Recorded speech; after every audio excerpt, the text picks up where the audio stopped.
Kilometre فی گھنٹہ، زمین کی رفتار ہے 24,000 کلومیٹر فی گھنٹہ، اور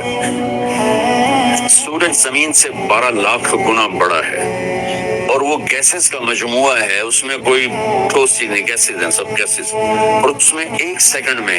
جب ہیلیم گیس کنورٹ ہوتی ہے ہائیڈروجن گیس میں تو دھماکہ ہوتا ہے، ہر سیکنڈ میں یہ دھماکے ہو رہے ہیں، اور یہ ایک دھماکہ جو 24 گھنٹوں کے آپ منٹ بنائیں پھر ان کے سیکنڈ بنائیں تو 24 گھنٹوں کے ہر منٹ کے ہر سیکنڈ میں سورج میں ہیلیم کنورٹ ہوتی ہے ہائیڈروجن میں، دھماکہ ہوتا ہے، وہ دھماکہ 50 کروڑ ایٹم بم کی پاور کے برابر ہوتا ہے، 50 کروڑ ایٹم بم کی پاور کے وہ برابر ہوتا ہے، اور میرے رب نے اس کو اس طرح سنبھال کے چلایا ہوا ہے کہ 1 سینٹی میٹر نہ ادھر ہوتا ہے نہ ادھر ہوتا ہے۔ سبحان اللہ۔ دل کے اندھیروں کو دور کرنے کے لیے بھی تو کوئی روشنی اللہ نے بھیجی ہوگی نا، چونکہ اللہ تعالیٰ کہہ رہا ہے لا تعلمون شیئا، تم جاہل تھے، تو جہالت کو دور کرنے کے لیے کون سے سورج اور چاند ہیں؟ تو وہ ایک نور ہے قرآن کا اور ایک نور ہے محمد مصطفیٰ کا۔ اللہ تعالیٰ فرماتے ہیں قد جاءکم من اللہ نور و کتاب مبین، تمہارے پاس ایک نور آ رہا ہے اور اس کے ساتھ ایک کتاب ہے، پھر اللہ کتاب کو کہتا ہے واتبعوا النور الذی انزل معہ، تو اللہ تعالیٰ اپنی کتاب میں قرآن کو بھی نور کہتا ہے اور اپنے محبوب کو بھی نور فرماتا ہے، تو دل کے اندھیروں کو دور کرنے کے لیے 2 نور آئے، 2 روشنیاں آئیں، جو ان سے محروم ہوا وہ اصل جاہل ہے، وہ اصل ظالم ہے، جب تک اس کو نہیں پہچانیں گے، میں فلسفہ حسین کیا بیان کروں، ہم تو الف با نہیں جانتے، تو میں وہ سین سواد کیسے بیان کروں، کہ ہم تو ابھی اپنے نبی سے غافل ہیں، اپنے قرآن سے غافل ہیں، آپ سب اہل قانون بیٹھے ہیں اور 70 سال سے انگریز کا قانون فیصلے سنا رہا ہے، بھلا کبھی انسانی قانون بھی انسانوں کو انصاف دیتا ہے؟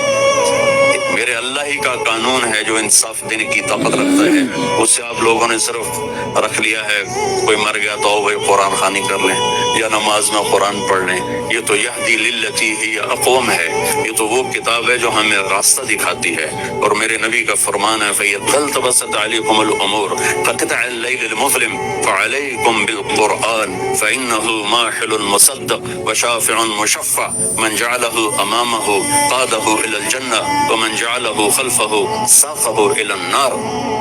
طه ما أنزلنا عليك القرآن لتشقى إلا تذكرة لمن يخشى تنزيل ممن خلق الأرض والسماوات العلى الرحمن على العرش استوى، يقول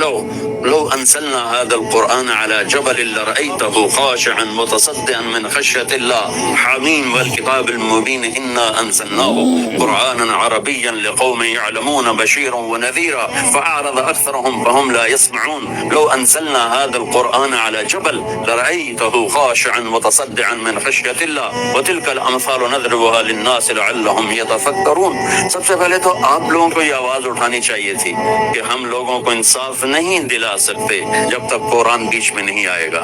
تو میرا سب سے زیادہ علمی طبقہ قرآن سے دور ہے، قرآن سے نا آشنا ہے، نماز پڑھ کے اتحیات کا ترجمہ نہیں آتا، پڑھے لکھوں کو تو میں فلسفہ حسین کیا بتاؤں جو انتہا کی چیز ہے، جہاں جا کے اسلام کی انتہا ہوتی، ہم تو الف بے کے طالب علم ہیں، ہمیں M S C P H D سنانے کو کہا جائے تو کون کیا سمجھے گا؟ سورج کی رفتار ہے 9 لاکھ کلومیٹر فی گھنٹہ،